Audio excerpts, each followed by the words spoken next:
Jemaah rahimakumullah.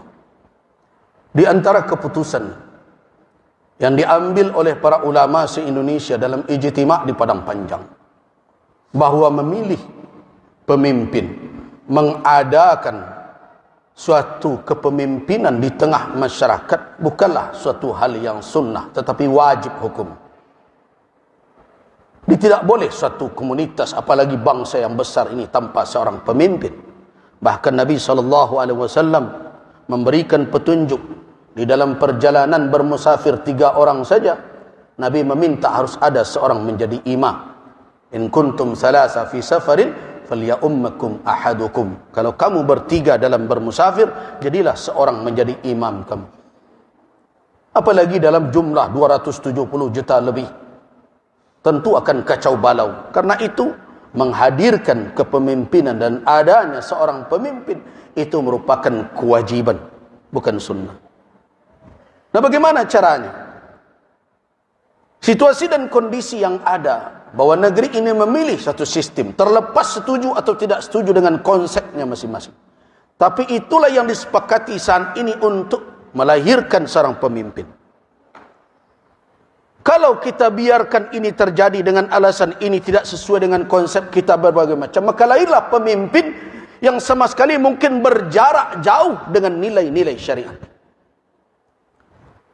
Karena itu, pilihan hanya satu untuk saat ini. Terlibat aktif dan cerdas. Terlibat aktif dan cerdas di dalam mewujudkan kepemimpinan yang baik. Bukan berpangku tangan. Sebagai ketua MUI, saya bukan tim kampanye siapapun dan tidak akan menunjuk nama siapapun. Tetapi sebagai ketua Majelis Ulama, saya berkewajiban menyampaikan kepada umat, wahai umat Islam, bahwa di dalam Islam, di dalam keputusan Majelis Ulama yang diambilkan dari petunjuk syariat untuk menunjuk pemimpin, memberikan sultah, kewenangan kepada seseorang menjadi pemimpin kita, harus memenuhi 4 syarat, yang itu adalah syarat wajib pada Nabi SAW. Orang tersebut harus siddiq, orang tersebut harus amanah, orang tersebut harus fatanah, orang tersebut harus tabligh. Orang itu harus amanah, jujur, tidak boleh ada kebohongan di latar belakangnya, tidak terlihat dia berdusta, dia tidak menyembunyikan kebohongan dan kedustaan, dia berbicara dengan kejujuran. Ini adalah syarat mutlak. Karena jangan sampai orang pendusta dan pembohong diserahkan amanah, setelah itu kita menangis didustai dan dibohongi sepanjang tahun, 5 tahun yang akan datang. Yang kedua, orang itu harus amanah. Amanah seseorang itu diukur dari mana?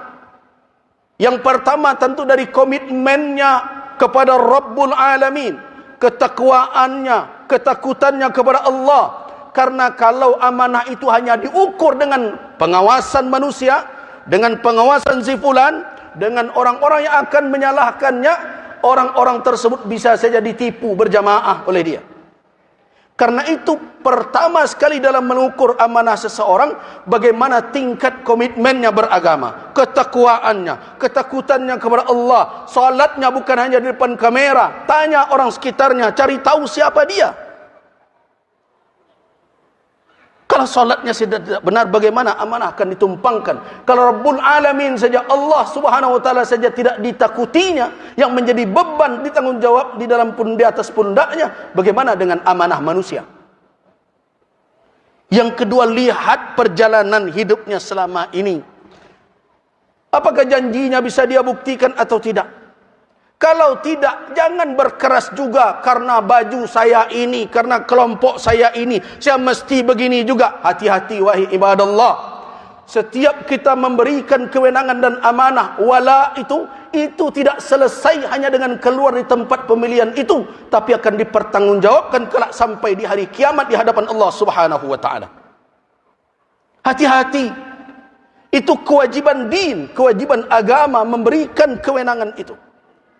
Karena itu pilih orang yang amanah. Pilih orang yang fatanah, yang cerdas, yang mengerti konsep kepemimpinan. Kita harus tahu bagaimana berfikir seorang pemimpin, bagaimana berfikir seorang teknisi. Kita harus tahu seorang pemimpin itu punya konsep yang besar. kepada umat ini, punya rencana, punya mimpi, tetapi tidak hanya sekedar angan-angan. Dia pandai mengeksekusinya. Dia mengerti bagaimana cara menjalankannya. Dan dia faham apa yang menjadi penyakit dan masalah di tengah bangsa ini yang harus dia obati. Dia harus orang yang cerdas. Karena orang yang cerdaslah yang bisa mencari solusi dengan izin Allah Subhanahu wa ta'ala. Yang kemudian tabligh, apa makna tabligh? Pandai menyampaikan, menarasikan fikirannya, menjelaskan maksudnya, mengembangkan wawasannya. Jadi ada pula orang yang mengkritik, pemimpin kok pandai bicara saja. Salah satu syarat pemimpin, dia harus pandai bicara. Kenapa?